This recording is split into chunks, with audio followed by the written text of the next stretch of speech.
I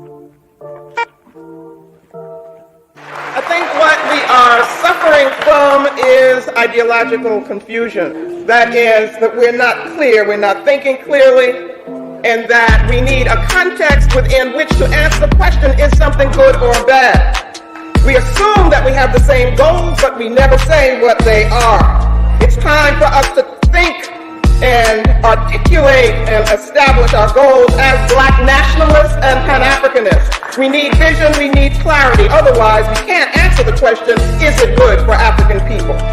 Nationalist goal is self-determination. In the spirit of Delaney, Garvey, Malcolm, Amos, it is Pan-African commitment, that is the unity of African people worldwide and one Africa on the continent as a basis for African strength. So we are about building a Pan-African world order based on the principles of Ma'at, not in imitation of a European order. Ma'at as justice and truth. We need a nation concept, as Dr. Clark told us. A Black economic program, a cultural program, an independent political organization, independent Black media, independent African-centered education financed by us and controlled by us. All of this presupposes, very importantly, an African Black identity.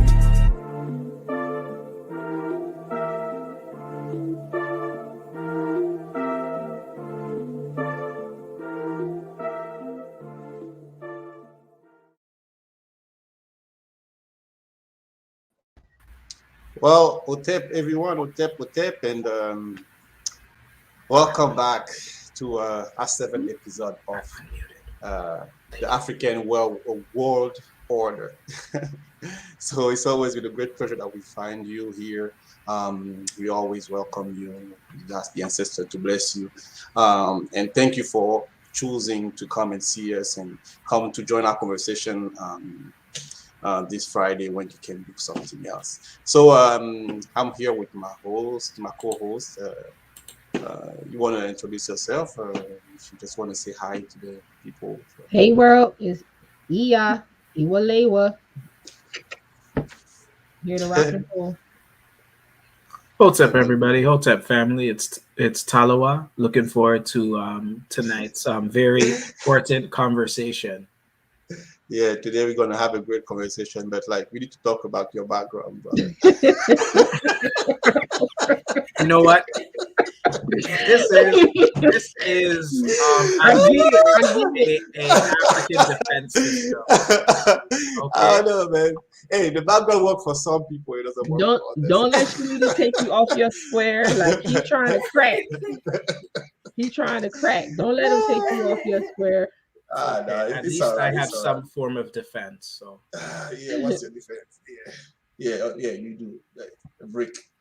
So for you over there, like that is his world doesn't look like that. It's just the background. That should be an option.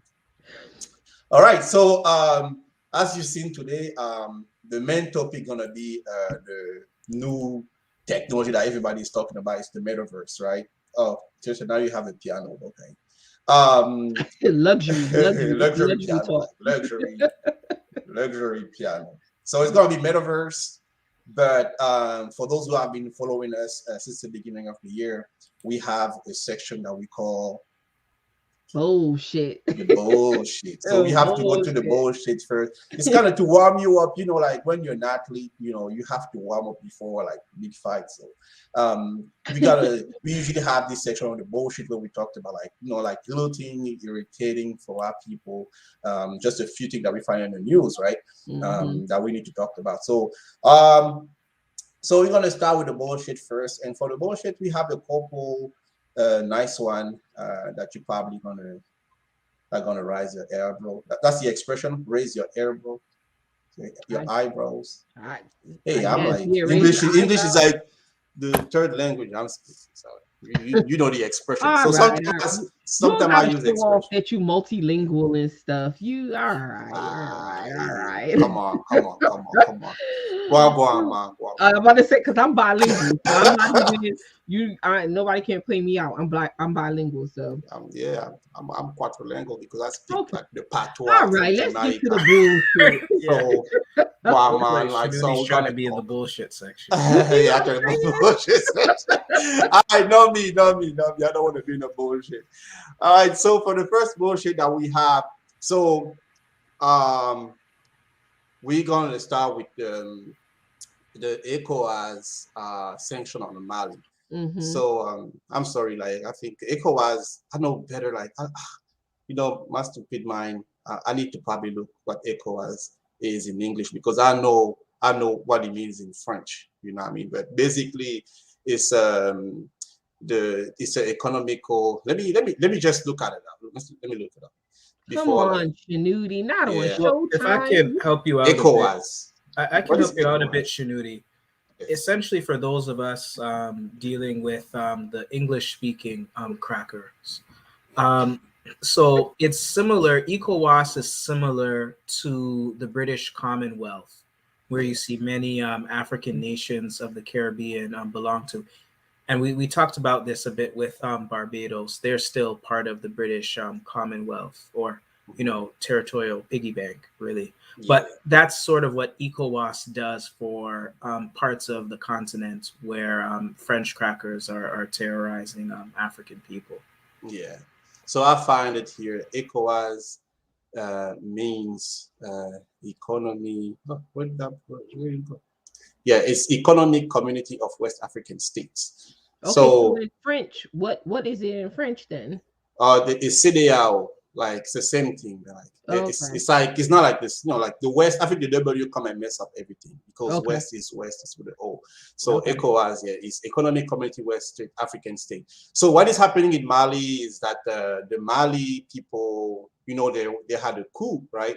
And after the coup, like the military, like the ECOWAS asked Mali to have like election without within I think a year or two or something. Mm-hmm. But for the Malian people, they saw that we cannot have an election if like there is a security in the entire territory of Mali. So it doesn't make sense. So they decide to all meet together, the entire country, and now together decide what will be the good time for the transition to happen. You know what I mean? Because like it don't make sense. Like they can't even run election in the north. I think the government didn't control almost 80% of the territory. So like they say like the main issue is security. They have to secure the country first before going to election. Right. So I passed the other details. So apparently, with the conflict between French and Russian and Europe and Russia, since Mali seek for help for Russia, but the transition group meet with the entire country, and they came up with a lead time, a transition time that will be from 6 months to 5 months, from 6 months to 5 years, right. For 5 years, and when they gave that option to ECOWAS, they sanctioned Mali by closing all the borders. And I think also since I think it's not really like ECOWAS, but there's another entity that's just specific for French countries that control the currency. But like they also close access to Mali to the bank. So they're trying to suffocate the country. Do you know what I mean? And the bullshit for me is like, how can a country that suffered already from terrorist attack, people are being displaced, they barely control their country. Malian people are dying almost every day. They cannot go to the plantation. The cows and bull have been stolen by the so-called terrorists, because we know like they're not. We know who they are really, but like we're gonna say terrorists. And when they're trying to do something about security, the ECOWAS, instead of talking with the actual Malian government, what they decide to do is to shut down everything, like food supply, the currency and all that thing. So for me, it's the bullshit. So there's more to it. There's articles that you can find online. And that's kind of like the bullshit I need to talk about. And something I want to say is also, I push people to look what's going on in Mali, especially in the Sahel region, because something extraordinary is happening over there. I think there's a lot of things changing. I think the future of Africa is playing over there. I think 2 days ago, they had a coup in Burkina Faso. And before Burkina Faso, it was Guinea and Chad. Chad was the first one, but it's kind of finicky. But we think that we might see another coup in Nigeria in a few days, weeks, months to come. So this entire region gonna completely change. But that's my bullshit about Mali. And people really for the even past the bullshit. I hope people also really dig into making sure that they're getting the information from us, like you know what I'm saying, how we're reporting it, so that we actually don't stay in their bullshit. And the other thing too, like it's so important to just remember and research and dig into like why that region is important and why that stuff is happening over there. So thank you for that. You know what I'm saying? Because it is a lot of bullshit that's going on, and as a result, like as always, we get the short end of the stick. So you know, all the time. Yeah. Talawa, anything you want to add? No, I think everyone pretty much covered what said what needed to be said. The key is always again, whose perspective is are you getting? Yeah, in the future, we're going to come back with more what's going on in Mali, because a lot of interesting is going on over there. I think it's going to be... we could call that segment digging through the bullshit. Getting past the bullshit. We told you the bullshit. Now we about to get past it and get to the real stuff. All right. All right. So we're going to Pfizer, right? That's the next thing. So, Sister Iya, like, tell us about that problem. I really don't, because you and I had this discussion where I told you, like, I don't want really to talk about it. I don't really like talk about it, but since you called my name and you got it up, it's been like a couple of different stories, and even this is funny because when I was reading through the different stories, I even found a story about this particular subject.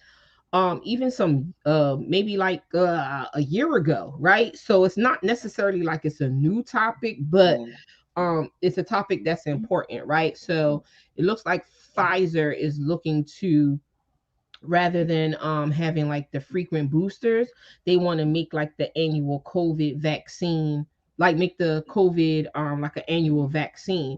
But a sort of twist to that story too is not that it's like even like a booster for COVID-19, like they're looking to get like a vaccine for the latest variant, which was which was categorized as the less aggressive variant. You know what I'm saying? So it's like it's a whole bunch of stuff going on, because even in some stories I read where again, outside of the United States, a lot of countries were saying, or had their own studies saying, like, listen, like whatever is going on with the so-called like vaccine, it's not really doing what it's supposed to do. Like, it's not preventing anything. So I don't want to get too deep in it, but this is what Pfizer's this is like the headline that's been circulating, been going on, and again, follow the money, right? You know what I'm saying? It's an insurance company. Excuse me, it's a pharmaceutical company. We already know Big Pharma is they just make a lot of money. But at this, like, what's going on? What bothered me with that is like, like being an engineer and like having working with different companies that come up with new products, like many times when we come with a new machine, a new product that we present to the people, we know the machine is not working 100% the way we think it will. We know it has a lot of problems. Right. But as people are using it, we hoping like we're gonna get a feedback so we can arrange. Exactly. You know what I mean? And that's the feeling I have with those vaccines. Because some people go as far as saying that they're not vaccine because the vaccine is supposed to protect you It's supposed Mm-hmm. to stop you from doing the disease. It's supposed to Mm-hmm. stop you from spreading disease. But this thing don't do nothing. You know what I mean? Like, honestly, it doesn't do anything. So what they're just So, saying is like every year now we have to inject people new boosters, that correction. It's like what are we, like cell phone? We need an upgrade all the time. right, exactly. And it's like so confusing, right? Because it's like you're not giving people like inf like the information, right? Because I mean, and so let me say this to anyone who is listening now or later. We are not here to tell you whether you should get the vaccine or booster or not. That is not our position. Our position is we are giving you information that we feel like you should look into. So your Yeah. decision to take the vaccine or booster, that is your decision. We are not Personal, here it's your to, problem. yeah, we are not here to tell you which way to go. But Yeah. anyway, back to the thing. I guess I'm just confused because like, it's almost like I'm typically bad at analogies, but just thinking about it, right? Like it's like, okay, we come out with a vaccine for chicken pox, Yeah. and no one gets chicken pox, right? Like they come out with a vaccine for polio, and polio is, nearly eradicated.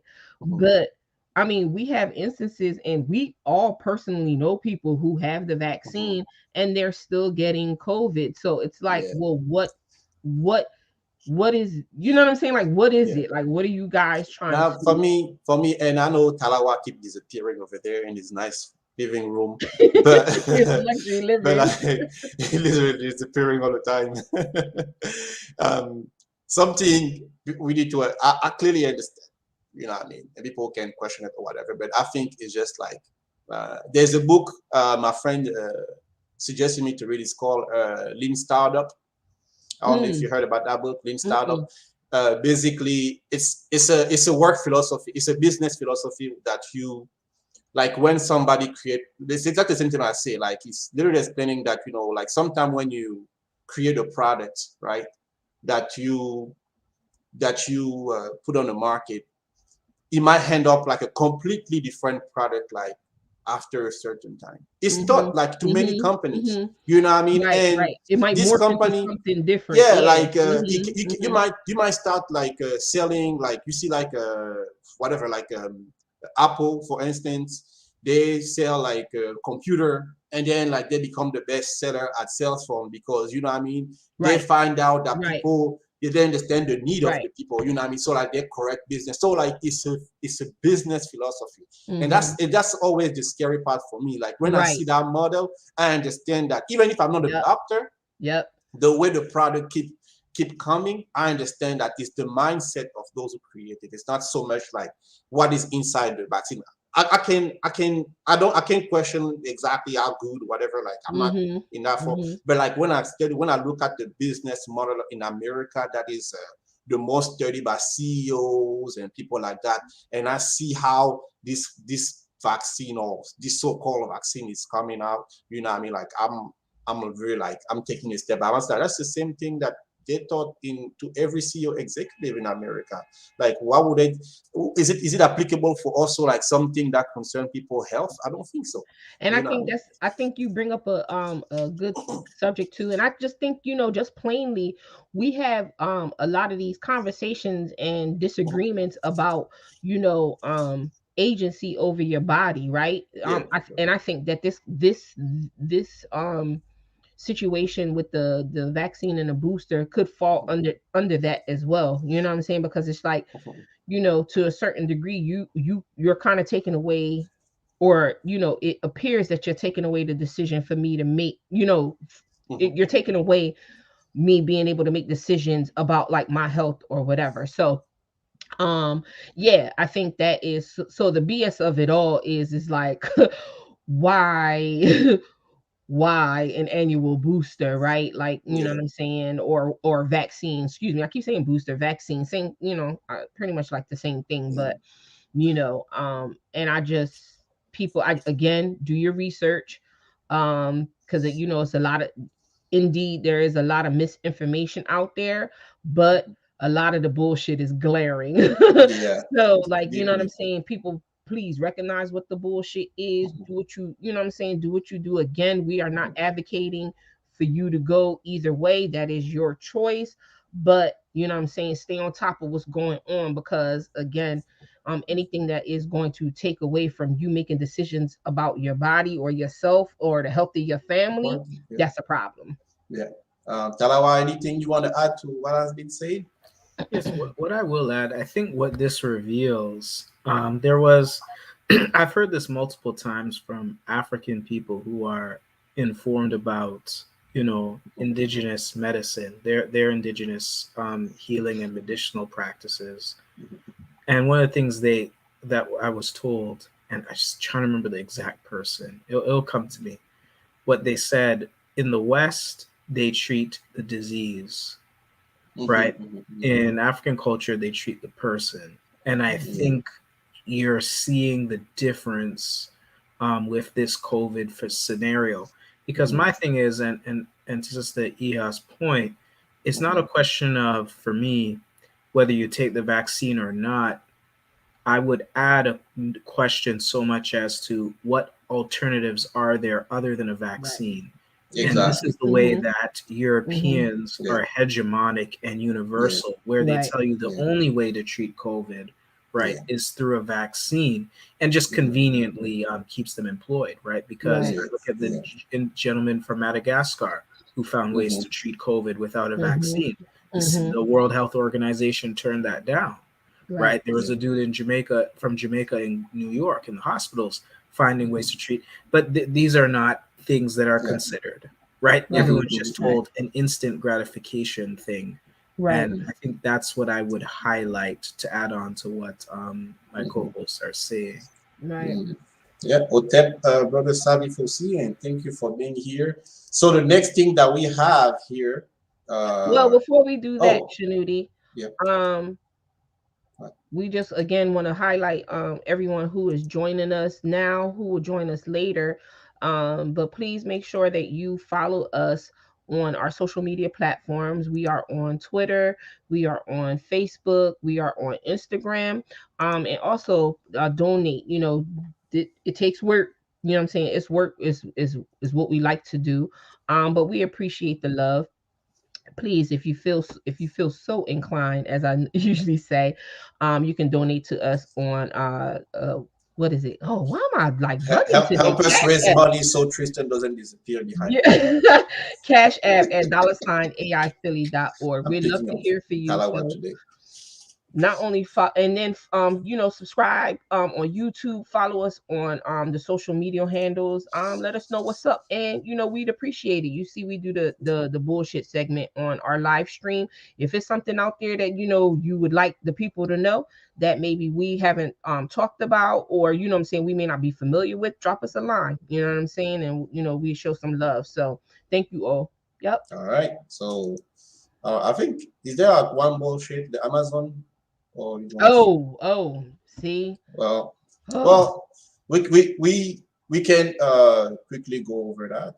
Yeah. That's well, I mean, it's a very important topic. That's why also we can keep it. It's basically Amazon building your headquarters in Korean San ancestral land in South Africa. And I don't know what the correct name is, because I've seen some controversy on if it's just Koi, if it's Koi San. So our apologies if we offend anyone, if we have it incorrect. And if you do know what the correct name is, please let us know, because we definitely are not in, we don't want to be in a space of offending anyone, especially about an important topic like this. So we know pretty much Amazon is like the takeover right now. And to Dr. Tyler was a point earlier, about the hegemonic mind frame, no regard for the ancestral land that they're trying to build on. So currently they are in court. And for me, the BS is that they were even given a choice to build there. You know what I'm saying? In South Africa. So I am hoping faith is what I'm going to rely on, but I'm hoping that the South African Black leaders down there do the right thing, right? Because we understand what, you know what I'm saying, our ancestors mean to us. And so this is just, I don't even know how to describe it, because I think even just calling it a blatant disregard doesn't even do it any justice on on what this step is, right? I think just even the thought of it is just, it's just like disrespectful. So I am in solidarity. I am with the Africans over there that are fighting for their land. Like I'm hope I should say they'll be victorious, because that's just ridiculous. Yeah. If you have anyone who'll be watching this video later on, or someone for South Africa who's connected to it, please give us some more information, because I think the articles that I've read so far, they're kind of broad. Like I kind of find this thing here, like they were broad. Indigenous leader have given the approval. That's like the some representing from the group, from the actual group that has like right, indigenous leaders have given the approval from the project. And like they always go in Africa and they have the justification that we also find here, like by doing this big project and taking over your land, we're going to provide jobs to you. You're going to exactly. And then the next thing that you know, you're going to find a bunch of Indians, a bunch of everyone but African, everybody but African people who are going to be working there. You know what I mean? And it's always the same thing. So stupid. I mean, if you're from South Africa, definitely, you know what I mean, let us know what's going on over there. We need to be informed. We need to tell our people, and we need to educate about this type of event. It happened all over the place. It happened all over the place. Yeah. It happens even here. Works in those in African countries. When I say African countries, I mean, like, you know, are in the African world. So and similar to this, last year we did the project, the Precious Places in Philadelphia, where that was just a blatant disregard, right? So again, this is happening, and you know, we bring this up because our ancestors are important to us, right? Like, you know, it's not a game, like, you know what I'm saying? So so I would I won't even say shameless plug, but prideful plug. Please, you know, try to, you know, check out our Precious Places. It was a short documentary about what PHS did in Philadelphia, in terms of like some high rises on some ancestral land that on record they were not supposed to build on. Like it was illegal, but they disregarded it. So, you know, actually our documentary gonna be playing on WHYY TV. Right. I just got the email. Yeah, so that's great. That's great. So we'll let you know about the documentary so you can watch. Right. Talawa, anything that you want to add to this topic, this bullshit happening in South Africa? Yeah, what's happening? So what I would like to add, again, I love this concept by Okunini Kembon down in Ghana, what he refers to as prostitutions. So when people talk about indigenous leaders in the continent, or even in the Caribbean, African leaders endorsing things that different groups of Eurasians do, whether it be the pale Eurasians, the sandy Eurasians, the yellow Eurasians, the brown Eurasians, whichever of those types of Eurasians, I think it's important to keep in mind that it's a reflection of our miseducation, right?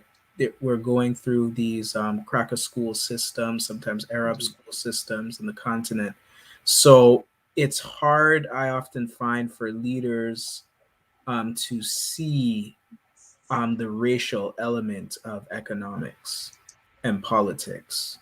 If I hope that makes sense. Like you see this even with the Maroons in Jamaica, or the Cromartie with Jamaica with Richard Curry. He doesn't really have a clear racial common sense. That's why, you know, he bigs up the welfare queen, but then he wants to quarrel with Andrew, the Jamaican prostitution, head of prostitutions, Andrew Holness. Right. So I see parallels whenever people, well, an indigenous leader said such and such. Like, yeah, an indigenous leader who's become a prostitution. Right. I think that concept is very important. Yeah. So yeah, anyone who has any story about any kind of land land grab, or I would just say just a land disregard and land disrespect of, you know, any native people, African people, please let us know. Again, you know, share with us on our social media platforms. We like to hear those stories, and we want to make sure that you're not fighting alone. So please definitely let us know. All right. So yeah, so that is a good transition, because we're gonna speak on the reason why you are here. Probably because you're probably tired of the bullshit. I know It's we are. Metaverse. And like the good transition. Now you can go and acquire some. If you're not happy with your ancestral land, you can go acquire a virtual ancestral land. You see how funny that sounds? Yeah, yeah, a I like what virtual you did there. ancestral land. Yeah, that was good, right? Punchline. All right, people. So, all right. So I hope you're sitting tight and well. So feel free to ask, throw some questions on the discussion. We're gonna go straight to the discussion about metaverse, because I'm sure a lot of you have heard of metaverse. I never heard about it before, and we're gonna try a little bit to speak on it collectively, right? So We're gonna do the best we can. yeah, so we need first of all to define what metaverse is. You know, we probably need to do that, because did you look into it? Like, did you look into it? I just searched it out. I saw an article. I just click on it, so I can just give like a brief description for people who don't know. I think it's important to give a little bit of a context. What are we talking about? Mm-hmm. You know what I mean? So I found this article online. I think it's pretty clear. We're not going to read it all, but at least you're going to see. Oh, okay, so it's called everyone want to own Metaverse, including Facebook and Microsoft, but what exactly it is. So they're explaining that the Metaverse, let me see. Oh, well, okay, what is the Metaverse? It says it's a combination of multiple elements of technology, including virtual reality, augmented reality, and video, where users live within a digital universe. Support of the Metaverse envision its user working, playing, and staying connected with friends through everything from concert and conference, virtual trip around the world. All right, so I was maybe a little bit. So it's almost like how I chalked it up. It's almost like a alternate universe where, you know what I'm saying, what you can't do in real life, you have the opportunity to do in the metaverse, right? So I'll let y'all rock a little bit, because I mean, I think y'all already know my position. I don't I overstand it. I mean, you know, but I guess for me, like, I don't understand. I'll put out why I'm a little annoyed. One, that we don't have to have this conversation, but while we're having this conversation, right? I mean, is it something beneficial? That's what I was about to say. Like, what is it solving, right? We have rising rent rates. You know what I'm saying? People making wages that they can't. I mean, they can't eat. We have like what Brother Tashanga would say, the public food system. You know what I'm saying? We got a homelessness that was already a problem, but now it's like a huge like, you know what I'm saying? It's like so what is the metaverse exactly supposed to do for people? You understand what I'm saying? Like, for those people who are participating, who are spending money in that, like, where what do you get from it? Yeah, like, what are you solving, right? Because again, it's taking, for me, the concept is taking people away from, is this hyper individualism. Now it's getting worse, right? And we're getting away from the center.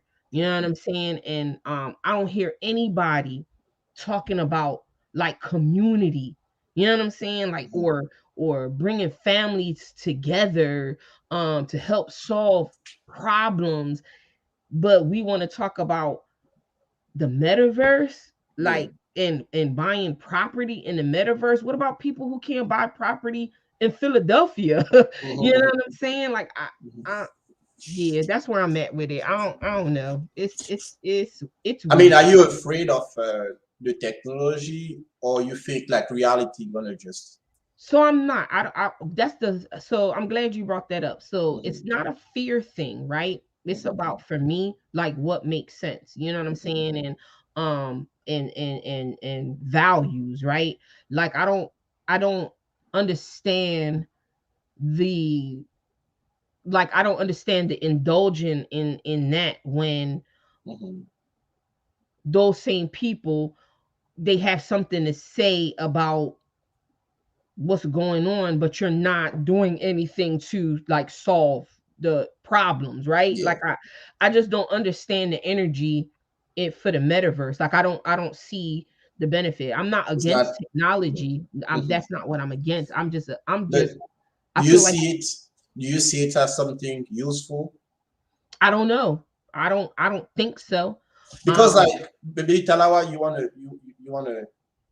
Do you see the metaverse as something maybe useful? It, it could be. I mean, it In the could be. future, Talawa, Um, and you can.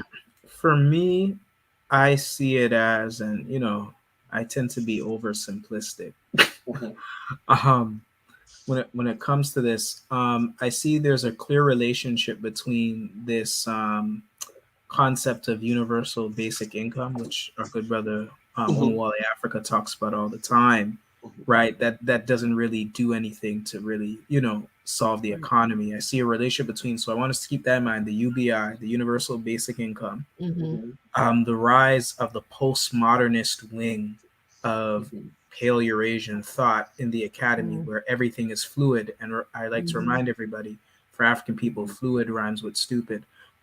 So you have postmodernism, then you have transhumanism, right? And I'm not going to elaborate too much on that. I think that says enough itself. The Rachel Dolezal stuff, the gender stuff, whatever, all of it, right? I'm not going to elaborate too much. So we got UBI, postmodernism, transhumanism, and then we have the metaverse, right? Or really this being imposed on us from this particular wing of Pale Eurasian thought in particular, because this seems to be more common with the Pale Eurasians. But this comes from, and I think we have to understand that it's not just about using technology, because I think the dialogue Brother Jerome and Sister E are having is important, because it's not about technology, rather it's how we are to engage the world as African people, and whose terms and this, that, and the third.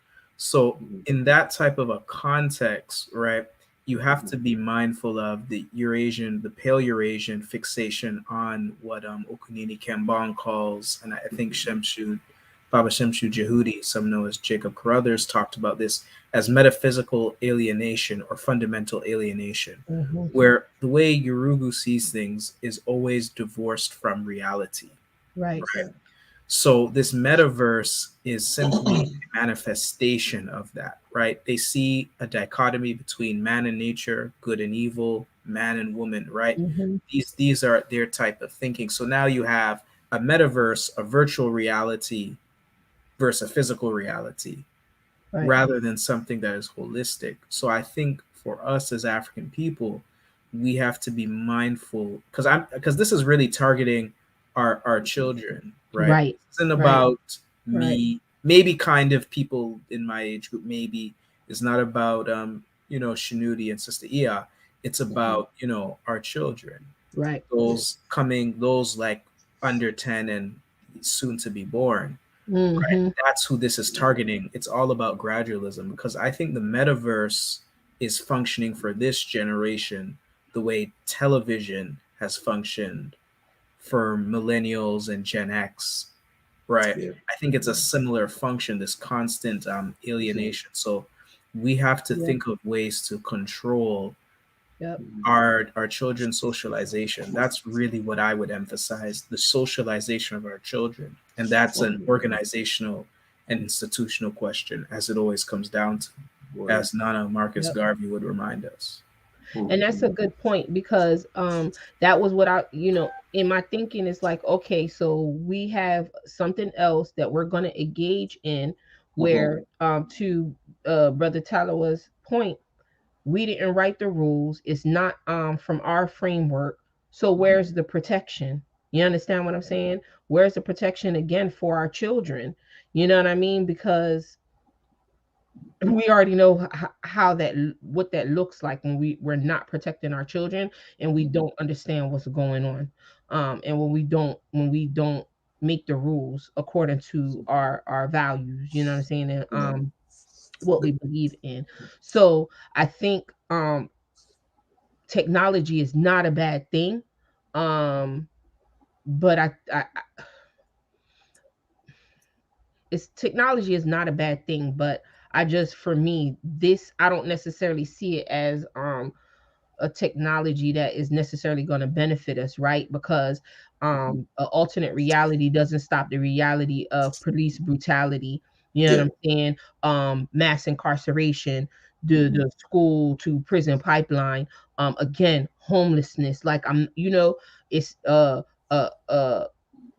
gentrification, climate change that's destroying African coastal communities globally. So I don't see the benefit. Like, I don't see the benefit in that What respect. about If you what want to, about people? What about people who might say, just like Facebook now, we can organize a metaverse and conspire in the room or something like that, and because I'm so I don't think we have to make things complicated. That's the whole thing, and I think yeah, but like, because it's a reality. Like if you speak about the tech, because the way metaverse is going to be, if I understand well, they're creating a new dimension of communication, because you had the digital communication as we know, internet, like right now we on StreamYard or Zoom, whatever, we use it to meet and all that. But now with metaverse, you have virtual reality dimension. That's a different ball game, where like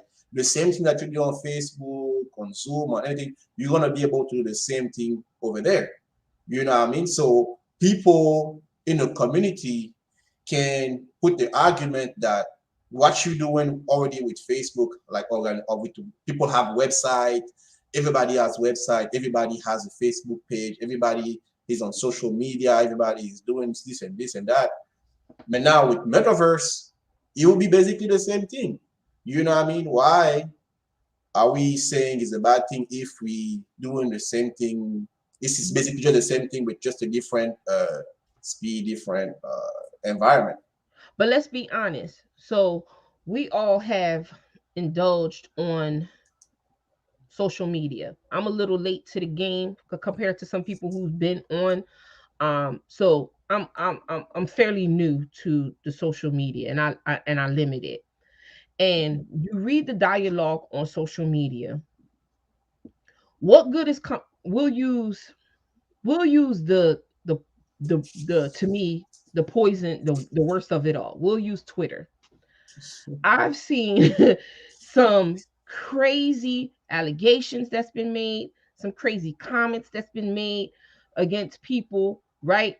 And everyone who has a little sense will tell you it is hard to flesh out concepts or solutions, or even to articulate complexities of an issue online, right? So if you are spending all your time online, where when are you doing the work? Mhm. So you know what I'm saying? Because to your point, it's the same thing, right? Yeah. So you spend your time online, you're not studying, you're not reading, you're not getting with people who are doing the work and who are solving problems. Every now and again it's good, like, listen, to let people know what's going on, because people do go on social media to find out, what direction to go. I'm not knocking that. But then you get caught up and you stay online, and then you get caught up in these conversations that at the end of the day you like, why the hell I spend so much time talking to these people about this? And here we are in 2022, with the same problems. We talking about the same thing over and over because it ain't nobody ain't coming with no new concepts on social media, contrary to what everybody think. No, all it is people on there doing the same thing, not thinking for themselves. Yeah. And so here we are. So yeah, if you want to escape a little bit, sometimes I go in there, I go in there, get a little jokey joke, but what has it solved? Like, you know what I'm saying? Like, I don't, for me, I feel like, social media, and I feel like Metaverse is going to do the same thing.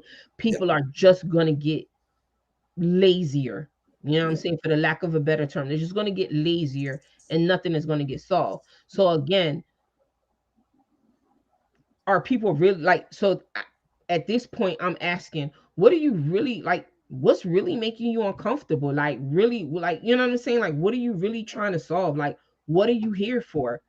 You know what I'm saying? My thing is, and that's also for Talawa, like, do you feel like you have the choice to interact with it or not? Because one part in the article was for simple saying that, and that's something I felt funny too, that this metaverse technology has started since about 2014, but it's right after the COVID-19, during the pandemic, that it has been promoted of some sort, right?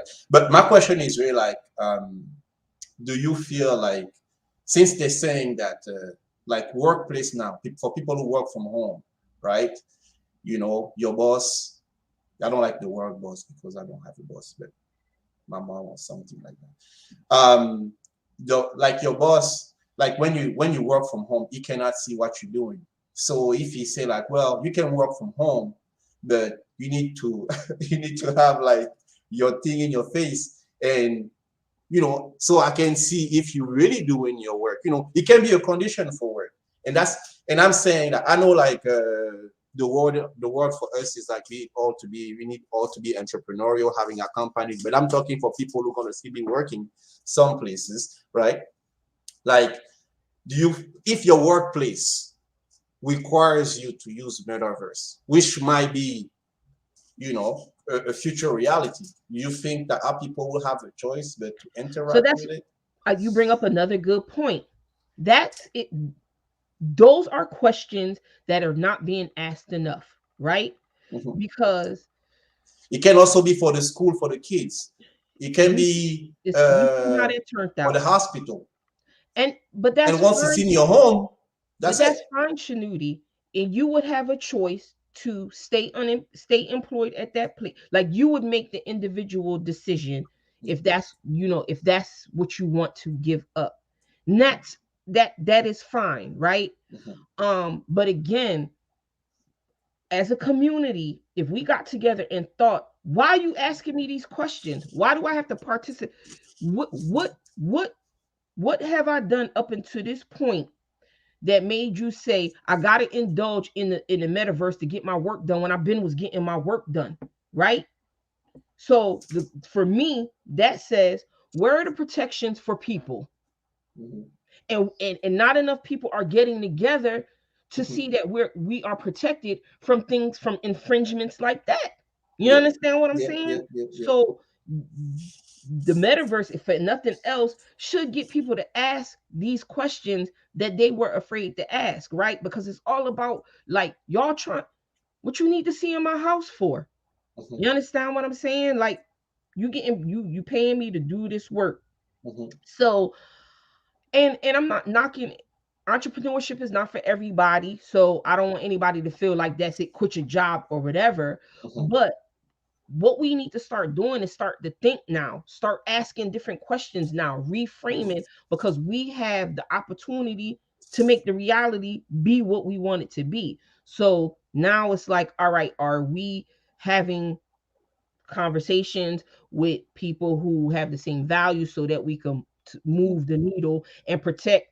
If we don't do it for ourselves, we know that we do work and we do what we do for the people behind us. So again, if you want to rock with the metaverse and sit and go blind prematurely because you're looking through some goggles, knock yourself out. Maybe Talawa, you want to chime in? You haven't said a lot. There's a troll called Omowale Africa on the Chinese troll. Don't do that. Don't do that. No, Omowale is our brother. I'm just playing with you. He is a friend of Afrocentricity. He's a troll. He said, I don't agree with Shenuti. You should agree with Shenuti all the time. If you don't agree with Shenuti, you're a troll. But thank you for joining, everyone. So Talawa, maybe you want to add to it, because I'm asking. It's not, the things I'm saying is not like that's what I agree with, but I'm asking the question that people will ask. You know what I mean? Not everybody has this sense of awareness. Not everybody is Afrocentrist. They just come and they see this technology. You know what I mean? Like, it's gonna be there. Like your maybe like the next Call on Duty. You know what I mean? That a lot of African people are playing around the world. But Call of Duty has an end game. They know why they have Call of Duty out. That's a whole separate thing. They know why they want these kids to play Call of Duty. They know. School, homework, because like my young daughter here, like she put it on the internet, like, hey, do your reading, do your homework on internet. They can bring it in different ways, you know what I mean, like in the school. So take your kids out to school because they don't even need. That's your solution, Talawa. Oh boy, putting me on the hot seat. For me, I think there's this, just to kind of narrow it down, I think there's two ways we can look at it. Well, first thing, I always say this, I try to be more cognizant of this, and I'm working on it. African people, we suffer from a crisis of political diversity, and I don't use diversity in a good way. I think Black African people should be a monolith. The only reason we're not is because of confusion. I don't think being a monolith is bad, because remember what I said earlier about fluid rhymes with stupid. You have no sense of direction. So with that being said, that context in mind, to some of the questions that Shnuti raises, and some of the issue and some of the solution suggestions that Sister Ia raises, I think it comes down to, what are your politics ultimately? And I think African people, oftentimes, we don't want to think about the consequences of things until they really hit us. Now, for those of us who are not of that mindset, because there's always going to be African people who, I feel like it's like this. There is 100%, right? You have an 100%, right? Out of that 100%, 80%, let's say, just for argument's sake, 80% of African people, I feel, we float from day to day and react to day-to-day symptoms of being on the plantation. Now, outside of that 80%, there's 20%, and within that 20% that is active, I would say maybe 5% is towards building away from the plantation to get off the plantation, and the 15% is trying to reform the plantation. That is your various forms of integrationists, like your reform integrationists, think like civil rights type of people, or your radical integrationists, basically Marxists, and the intersectional feminists kind of float between the two, but they're integrationists by default. So you have that. So I'm obviously, for people like us and this platform, we're obviously more concerned with the 5%. And I think for those of us in that 5%, if you agree with my numbers, again, this is my opinion. I think it comes down to why we have to think long term. So that's why I bring it back to, I'm really serious about how we socialize our children. That's an organizational thing. Like, we can't see ourselves as every individual for themselves, but really getting with like-minded people and just building.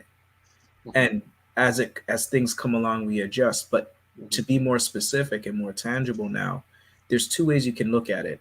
Is one, if you're going to engage on social media, given the conditions, it should be on social media platforms, if not platforms, at least spaces or channels that we control, where our children are getting access, and also us, because we have to be aware of our own intake as well, our children. By children, I don't just mean parents and children, I mean whole families collectively, just to be clear.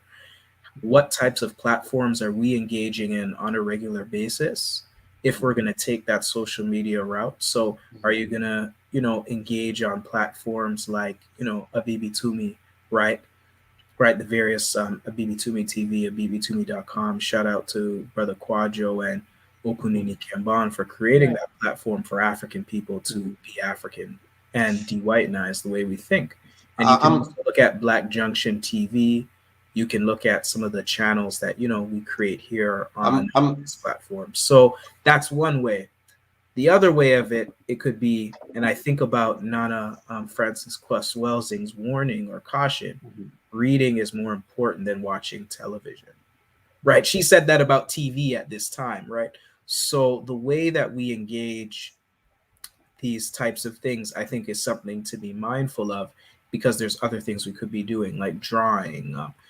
There's many kind of other activities we could organize and do. It's just a bit trickier just because of that, some of the generational breakdown of certain institutions and spaces. But we have to be very creative. So those are the two ways. You either be engaged on African platforms that are constructive for various reasons, whether that be for entertainment purposes, because it should be entertainment that that you value. Like, for example, watching the film Sankofa. I know it's a cheap example, but I'm just giving it to be simple, just a simple example, because it's a very good film. Or do more reading, do more drawing, do more gardening, do things that are more hands-on.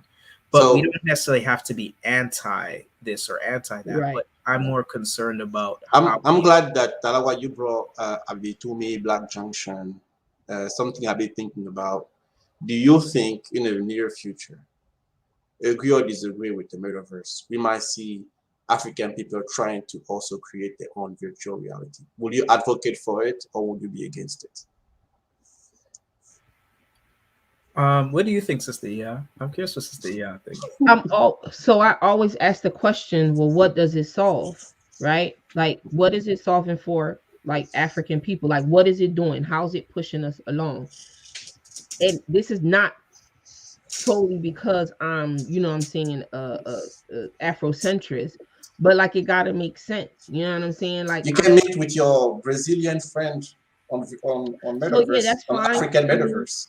I think what so you're doing this devil's advocate thing that, like, I don't think we need to do, right? Like, it's going to make sense. Like, if it makes sense because again, what we don't talk about is, like, are we participating in things that that undergirds, like, what our values are? Because you should be with people who are like-minded and doing things. I mean, yeah, you want to test what and whatever the case may be, and against people who may disagree with you. But for the purposes of this argument, if we're looking for solving issues that we say are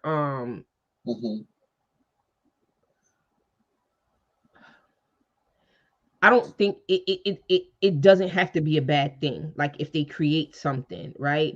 But I'm not just going to join it just because they created it and it's similar to the metaverse. Like, I want to know, like, what's your politics? What's your politics?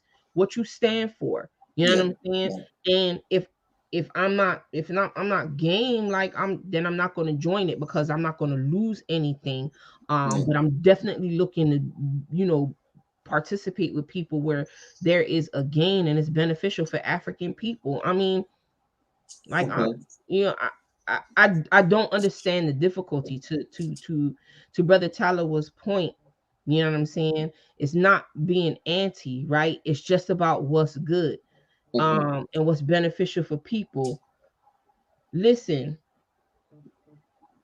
we have to be careful about these things, because as it stands right now, in a simple sense, you have children that are unaware of how to identify social cues. Like, they don't even know if somebody is insulting them, is getting ready to harm them, because they don't have any interactions with people. That is a problem. That is a problem when children are solving problems all over the world but don't know how to get together in their community, in their simple community, and it, you know what I'm saying. So to T's point, to Talo's point, I'm not anti anything. I'm not against technology, but I need us to understand we can't just, we are participating in something with people who don't share the same value as us. True. That alone should give you some trepidation and some hesitation, and it should activate you to stop and think about what this could mean. You understand what I'm saying? And the fact that people are just jumping on this, again, where's the thinking? Where's the, you know what I'm saying? Like, where's the thinking? Where's the comparison? And overall, where's the protection for children? I work in an industry where technology is a thing, and as a result of technology, they demonize a whole continent off of something that they do, that they invented. Nobody is protecting, right? I don't want to go off on a tangent. I'm not against it, but I feel like if, our basic thing is food, food, clothes, shelter, and land, should be the focus. How does the metaverse get us to that? You know what I'm saying? Because you got communities that's outside of, because there's an argument that, and that's, I saw it from Omowale again, and I think I think he has something on Patreon that maybe, I don't know if he's still there. He might share the link. He has a conversation on the metaverse, and I think he's gonna host another one that people can go and watch. If he's there, he's gonna share the link or something. You can go to his page, Omowale Africa, where he put the issue of the land versus metaverse. Like, do you have any take on that? Like, do you think that the metaverse might take people away from the land, like land ownership? But here's the thing: the metaverse, is it going to take away people from land ownership? Yeah, because they say like you can, because that's a good deal. Like you can buy land online and things like that. That's the point that we need to discuss. You're like, is it taking us away from land ownership? Nobody's talking about the fact that they've been taking away stuff from people. They've been taking away land from people. Why aren't we having we jump from not having a conversation about that to having a conversation about buying land in a virtual reality. Yeah. Like, make it make sense. Like, maybe I'm missing something. Maybe I don't understand completely, but I mean, to me, like, I feel like I don't know. I mean, I don't. So, what was your original question? If black people, I have a question. I mean, a response to Shinuti's question, because I know I deferred it to Ia, because I just want to hear your thoughts. And I'm sorry if I apologize if I rambled. My apologies for rambling. No, because it got me to think a bit. But to your question, Shinuti, earlier, if African people will join the metaverse, and if they did, would I? I mean, going back to what I said earlier about our political diversity, our crisis of political diversity of thought is not good. African people should be a monolith. I'm big African of that, but I know that's not the reality right now. The metaverse, so there's going to be African people who try to create Black versions of pale Eurasian things. That's something, unfortunately, that we always do until we've achieved liberation and we've done the work that we need to do. That will be a constant at this time. But that doesn't mean I have to necessarily engage in a metaverse or that it will be constructive for African people. I don't think I want to do things to try to be a chocolate-covered Eurasian. Right. And it's kind of like, for example, it's like the Blackish phenomenon. And I talked about this on Sister Zakia's channel. Me and my colleague, Sister Professor Toyle, right? This is the Blackish phenomenon where we want to be Blackish and not Black. And that's just how I see it. It's part of the Blackish crowd of African people. Yep. Simply put, Shanuti, there's your answer. So Okay. I don't think we should jump on it. Like, I think we should always do our research and see what's going on. I'm not opposed to technology, but if it's not if it's not destroying your enemy and what's destroying you, if it's preventing you from organizing properly to get to where you need to get as African people, then I don't see the benefit. As Dr. Clark was saying, I'll summarize, throw it in the ash can of history.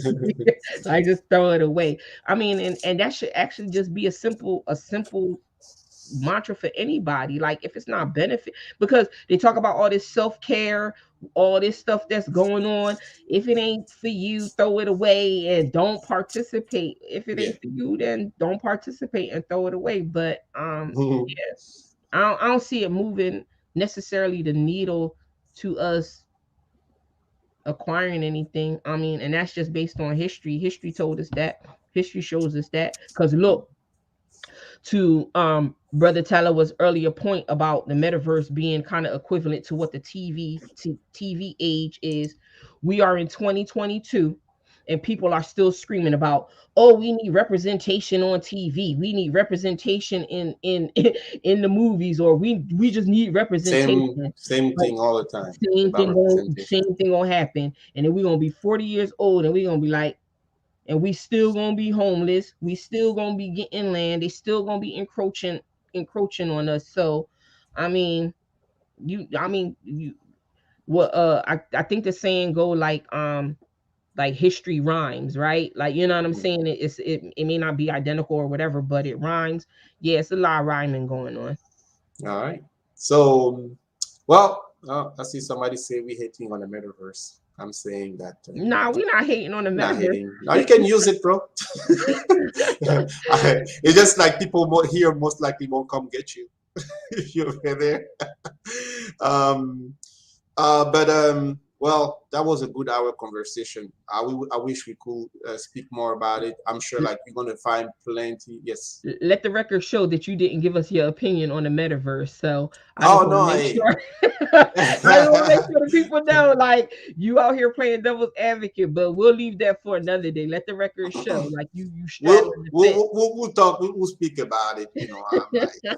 But like my opinion is I like to think of. I'm thinking about it. I'm looking. I want to see where it goes. But I think the question that I asked tonight was kind of the question that many of our people have, and the question how we interact with technology and who own the technology. I think most of those questions were answered, and I'm gonna leave here with some good information because there's things I didn't think that you came up with.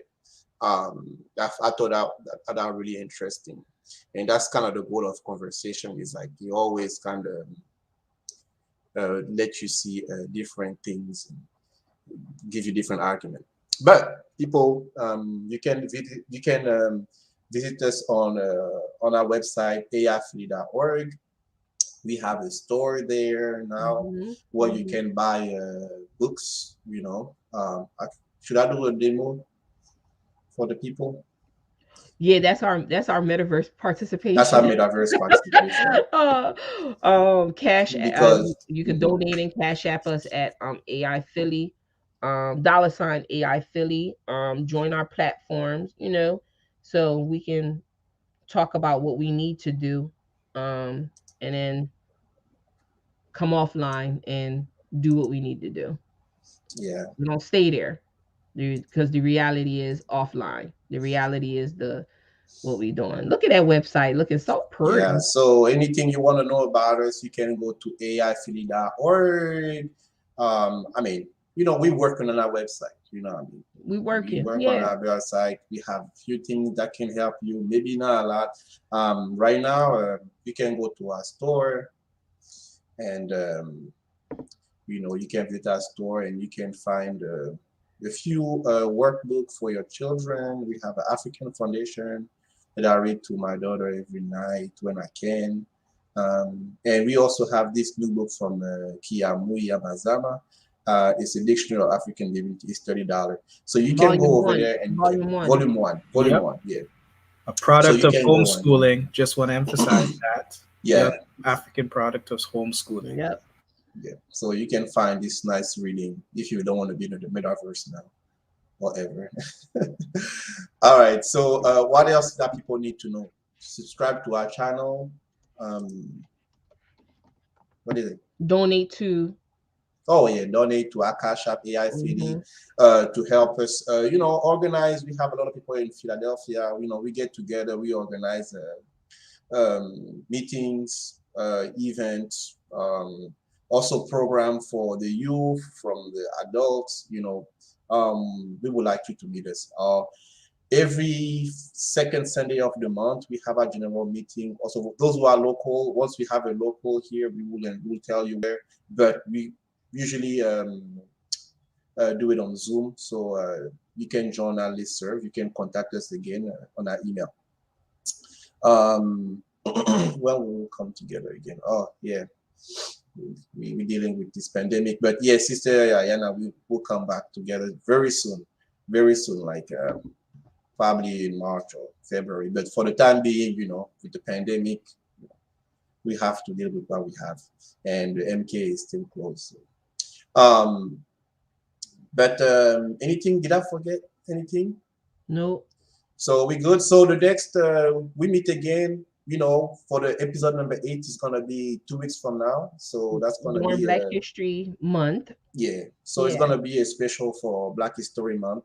We're gonna go over Black History Month, but we're gonna communicate the topic to you. But thank you again for joining tonight.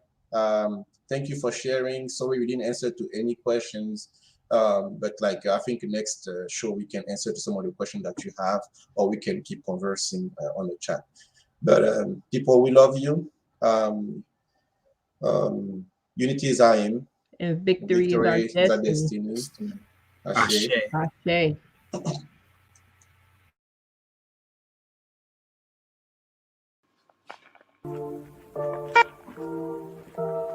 I think what we are suffering from is ideological confusion. That is, that we're not clear, we're not thinking clearly, and that we need a context within which to answer the question, is something good or bad?